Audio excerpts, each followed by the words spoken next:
Juliane, a secretária da Liga Feminina dos Três Tambores.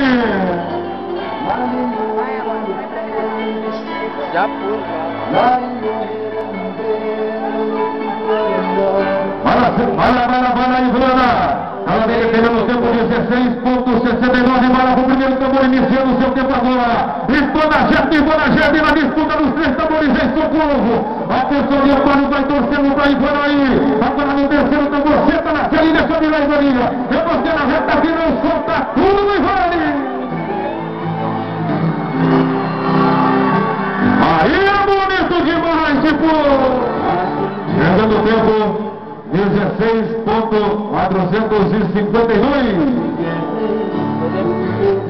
A galera do BRS, o Diego Agilino é conectar. Avisamos a pista, Juliane Facione, da cidade de Jaguariúna. Ela que vem representando a cidade de Jaguariúna, montando no seu animal Zodiac, defendendo o tempo de 16,34. Filho?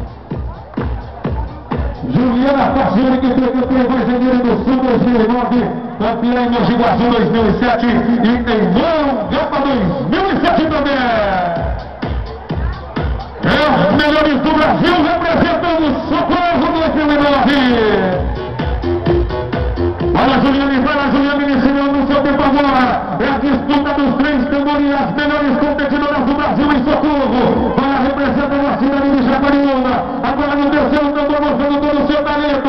Na reta final, solta tudo lá.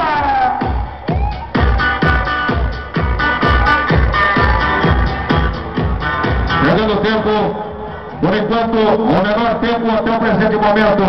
15